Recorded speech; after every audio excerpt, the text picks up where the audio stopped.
Nako, heto na po mga kaubayan, nagwala si Zubiri. Nako, nabulaga ang lahat sa kilos ni Senator Amy Marcos Cayetano. Minority na bulabog. Nako, yan po ang ating alamin mga kaubayan sa video ito. Pero bago po natin simulan yan mga kaubayan, palike naman po ng video ito. Malaking tulong po yan. Maraming salamat po. At eto nga, bago po natin i-play yung video niyan, eto, pasadahan po muna natin itong mga nagtatrending na balita dito po sa social media. Unahin na po natin itong si former Senate President Soto, no? Sabi po kasi dito ni Soto, no, minority bloc may ask Supreme Court intervention if majority succeeds in changing Senate rules. Ayan mga kaubayan, magpapatulong daw sila sa Supreme Court mga kaubayan na kapag nagtagumpay yung ginagawa ng Senate majority mga kaubayan. Pero teka lang, di ba, dati po mga kababayan, kung maalala nyo po, kung maaalala nyo po ito, sabi po parang dito sa Soto, kung umasta, parang mas mataas pa sa Supreme Court, no? Ipapaalala ko lang po sa inyo, baka nakalimutan nyo na, ha? Tito Soto pinasasagot ng Supreme Court sa posibleng kasong indirect contempt matapos kontrahin ang ruling sa impeachment ni BP Sara. Ayan mga kaubayan, mismong si Soto mga kaubayan ang kumontra sa ruling ng Supreme Court mga kaubayan. Tapos ngayon, ito po ang gusto niyang mangyari, no? Parang grabe. Sabi ko lang dito, grabe ka Soto, di ba? Kapag akala ko kasi talaga mga kaubayan, mas magaling pa siya sa Supreme Court noong mga panahong yon. Bakit ngayon nagpapatulong ka sa Supreme Court, di ba? Ito po mga kaubayan ang naging komento ng ating mga kaubayan patungkol dyan. Sabi po dito ni Rodolfo, go ahead Senator Soto. Oo nga, sige reklamo ka sa Supreme Court kasi apat naman po yung attorney nating senador dito sa majority, no? Sa palagay ko po mga kaubayan, sapat na po ang kanilang kaalaman para di ba, masabi nila na itong ginagawa natin ay constitutional. Hindi gaya sa inyo, sa panahon po ni Soto bilang Senate President, kahit unconstitutional, they can bend the law. Di ba? Sabi po dito ni Marjeline, anyari na. Pati ba naman yan, problemahin ng Supreme Court? Yun talaga, pag wala kang hindi mo alam yung batas, kailangan mo talaga ng expert. And the expert in terms of law, Supreme Court, mga kaubayan. Di ba? Kaya tama talaga yung sinasabi ni Senator Marcoleta na walang background, no? Sa law. Di ba? Tama yung sinasabi ni Senator Marcoleta. Sabi pa po dito, wow, para dito need ng Supreme Court. Vico, ninong mo naglalaro ng tanga-tangahan. Aray ko po, sabi po dito ni Milon, Chokman, ulul mo. Nung kayo pa ang majority ang yayabang nyo, napalitan ng ilang linggo parang bend the law. Napalitan ng ilang linggo pa lang, bend the law. Tapos dignidad ng Senado ibalik. Gago ka ba? Sabi po ni Milon. Ayan mga kababayan, ano po ang inyong masasabi dyan kay Senator Soto, no? Na nagpapatulong, nagpapasaklolo na, saklulsuhan nyo na kami dito sa Supreme Court dahil wala talaga kaming alam pagdating sa batas. Kaya kayo na po ang bahala, Supreme Court. Aray ko po. Pero nung sila pa ang majority, di ba? Ang tapang, parang akala mo sila na talaga ang Supreme Court. Pati ruling ng Supreme Court doon sa impeachment ni BP Sara ay kinukontra pa ni Soto, pero ngayon iyak ka rin naman pala, di ba? Anyway, ano po ang inyong masasabi dyan mga kaubayan? Just comment down below. At eto, pasadahan din po natin to mga kaubayan. Ito pong si Erwin Tulfo, no? Kasi dinadamay pa yung ibang mga senador. Ito, ipapaliwanag po natin kung ano po ang kanilang pagkakaiba. Pero bago po natin ipaliwanag mga kaubayan, ito, basahin ko po muna sa inyo yung balita. Sabi po kasi dito sa ang balita ngayon, Erwin Tulfo ipinagtanggol ang damdamin ng 16 non-lawyers sa Senado. Sabi niya po, do you think sina Camille, Mark Villar, hindi tinamaan, sina Bongo, Robin Padilla, hindi tinamaan, Jinggoy Villanueva, 16 of us are not lawyers. Ayan mga kabayan, buti umamin ka. Pero etong pagkakaiba nyo, no? Kasi yung mga sinabi mong mga pangalan, no? Ano sila parang they accept, no? Accepted po nila yung sinasabi ni Senator Marcoleta, at saka parang ina-absorb po nila yung kumbaga they are learning from the lawyer senators, di ba? Hindi gaya mo, di ba? Hindi gaya mo, hindi ka na nga lawyer, kung umasta ka, para kang mas ano ka pa talaga sa mga lawyers, di ba? Alam mo, ito si Soto, ito ay si Erwin Tulfo. Ito po yung best example po natin dito kay Erwin Tulfo.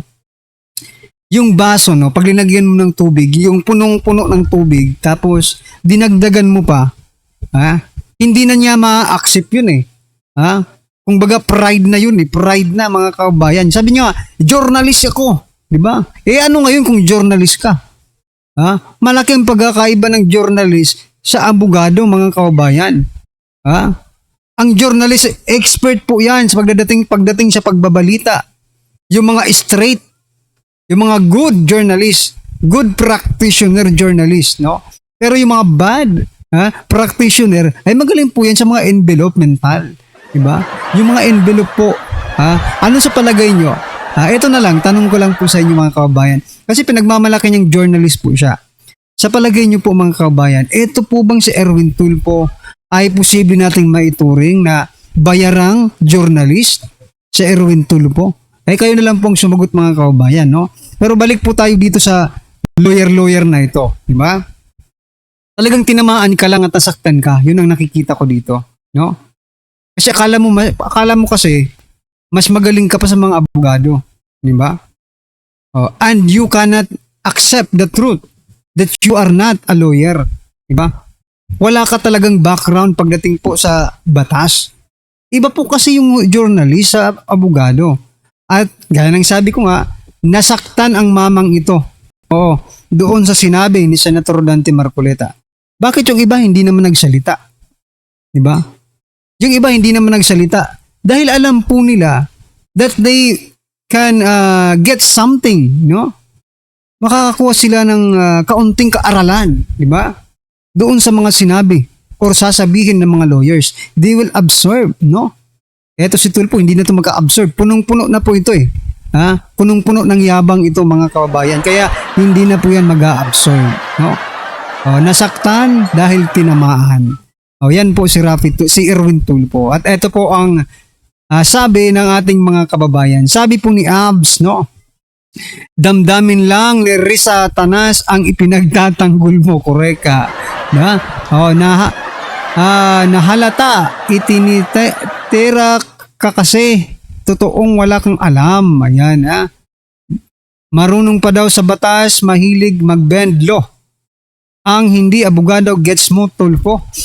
Yan pang bend the law mga kababayan. Tingnan mo sabi niya, doong una, they can bend the law. No? They can bend the law. Pero dito mga kababayan, this is not bending the law. Inaamyendahan po nila. Sana. Ang tawag dyan. Di ba? Inaamyendahan yung existing na rule, mga kababayan. Kaso nga lang, di ba? Hindi naman yun bend the law. Yung bend the law nga sinasabi mo, ikaw ang mahilig mag-bend the law. Tulfo. Di ba? Wag na po mandamay ng iba, kunwari kumakampi ka sa kanila, deep inside, di naman, para lang may kadamay ka. Correct? Nandadamay pa sa nararamdaman niya. Di ba? Ob-ob lang ang maniniwala sa'yo. Idol, sabi po ni Bernard, Idol Tulfo, para sa iyo lang ang patama ni Senator Marcoleta kasi ikaw lang ang may kayang mag-bend the law. Correct? Wala, ano talaga to? Yaring-yari siya dito. Totoo naman, Tulfo, kaya ni pinagtanggol daw ni Tulfo ang 16 na senador. Pag sure, kunwari lang yan para di halatang may maleta. Ayan mga kababayan, ano po ang inyong opinion, reaksyon patungkol po dyan? Just comment down below mga karibin natin at eto, pasadahan na po natin yung video, pasok pa. Yes, we recognize Senator Mig Subiri. Point of order. Madam President, the point of order. Under Section 93, 94, 95 on Unparliamentary Acts and Language, I just want to point out that the video that the lady senator presented was obviously opinionated, a propaganda tool, right? It's should be. Kita nyo to? Eto, malinaw pa sa mas malinaw. Tanga na lang hindi makapick up. Pinuna yung the way Senator Amy is parang quote-unquote delivering na kesyo. Dinaan nila sa rules. Para bagang, ay hindi, bawal yan. Bawal kang magbigay ng opinion mo. Bawal kang makakabasto sa kapwa mo senador. Yun ang sinabi. But they did not answer the question. They did not answer the challenge of Senator Amy. Sa bandang dulo na lang eh. Buti, napaamin ni SP Cayetano. Pero, tinatanong ni Senator Amy, ngayon, eto yung pinisinta kong ebidensya. Sige, sabihin natin ngayon na may eleksyon sa 2028. Yun lang eh. At gusto niya maging mali siya sa kanyang pinakitang video na hindi pala totoo. Pero ano pinuna ni Subiri? Hindi kasi the way you according to our rules eh. Rules. Stricken off the record, Madam President. And it's unparliamentary. We've seen videos presenting evidence on issues that are taken up on the floor. Senator Tulfo always comes out with videos showing people being mauled, people being abused for the information of this body to act on that particular issue. But to come up with an opinionated piece like that, ganong klaseng video na propaganda, na showing in. Pero hindi nila pinuna yung video na nilabas ay mga presentation na nila. Kasi kung sinasabi nila na masama yung banatan yung kapwa mo senador, sandali. Si Lacson ilang beses na nagganyan eh. Binabanatan niya si Marcoleta eh. May pinalabas pa nga di ba na may kesyo yung tinatakpan-takpan pa? Doon eh. Pinagtanggol nga ni Marcoleta ito si Amy. Kasi ako, Madam President, hindi naman ako sangayon sa people's charter change. I was the first one in this institution who fought that kind of move with the PI, and all of us together, kaming lahat, for the first time in the history of the Senate, 24 senators tumayo dyan at pinasapu natin yung Contra People's Initiative, na fake People's Initiative, na talagang kinall out natin yung lahat ng grupo ng tumutulak nun, from the Speaker and even Malacanang, kinalaban natin. Kaya wala kami kinalaman dyan. Bakit sinama kami dyan sa propaganda na yan? Na dahil kami, Duwag 11? Ano ba yan? Bulaga 11? Wala naman sinabing ganyan. Ang tanga. Taka ka ba? Yun na lang. Tanong yan ha. Taka ka ba, Subiri? Wala naman sinabing ganyan. Nagsabi ng bulaga, nabulaga tayo. Si Lacson. Doon sa video, ang nagsabi ng nabulaga, si Lacson. At grade 13, that should not be shown here. Because what will stop us now, Madam President, for that lady senator, that we come up also with a propaganda video here. Actually mga kababayan, wala ka namang magagawa kung yun ang itawag ng taong bayan sa inyo. Diba? Wala ka pong magagawa. Promise. Kung wala ka pong magagawa kung yun po ang itawag sa inyo. Bakit? Yun po kasi ang nakikita ng taong bayan. Duwag 13, Duwag 11, Duwag 11, mayroon pa eh. No? Yung Bulaga 11, tapos meron pa Unsehan, di ba? Kasi mga kababayan, sa simula ng pagkaka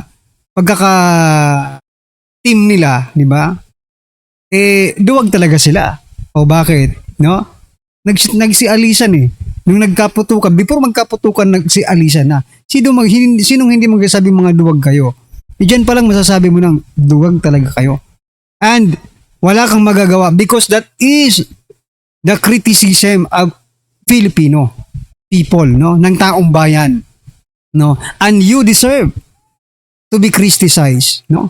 Wag kayong balat sibuyas diyan sa mga taong gobyerno, bilang isang democratic, bilang mayroon tayong demokrasya, it is criticism is part of our democracy, no. Diyan lang nagkakaroon ng freedom of expression, freedom of speech ang taong bayan. Kaya wag naman ganoon, di ba? Papalabas din namin yung mga sala nila. Oo, kung ano-ano, hindi naman kami ganyan. Parang ano ito, no? Parang ito yung nahuli na kamote na driver. May kasalanan ako, uli mo rin sila. Hindi pa pwedeng ako lang. Dapat silang lahat. Ganyan ugali ng mga ibang driver. Hindi lang naman ako nagkakamali sa kalsada. Bakit sila? Bakit? Ako lang ang hinuli mo. Tarantado ka lang. Mag-isa lang yung traffic enforcer eh. No, to gain, Lulusot ka pa eh. Parang ganyan din eh. Lumulusot pa eh. Hindi. Kung kami rin magpalabas, di kayo rin, makamali. action, to gain views and publicity, will destroy our fellow colleagues here. Walang ganyanan. Ako hindi ako nagagalit, kilala niyo ako, pinaka-honorable dito, mahal ko kayo lahat. Pero hindi tama yung pangyayaring iyon. Gusto mo nang manakit eh. Kung Nag-elasam to pala ito. Ha? Anyway. Grabe no. Kilala nyo naman ako eh. Di ba? Parang kilala natin siya mga kaubayan. Isa ka pong balimbing. Kung saan ka nakikinabang doon ka kahit mali. Yun ang base ng pagkakakilala natin dito kay Zubiri, no? Kung saan siya makikinabang doon siya. Kahit ito pa ay mali as long as nakikinabang siya. Kasi kung totoo ka, hindi ka na pupunta dyan sa minority, di ba? Kaya nga, expected ko talaga pupunta ito sa dito sa majority ngayon. Pumunta sa minority, anong tawag mo dyan, di ba? Anong tawag mo dyan? Diba? Balimbing ka. Manggagamit ka, di ba? Ginagamit kung saan ka makikinabang doon ka. Anyway, ano po ang inyong opinion dyan mga kababayan? Just comment down below. At syempre, huwag pong kalimutang i-like ang video ito. Malaking tulong po yan. Maraming salamat po.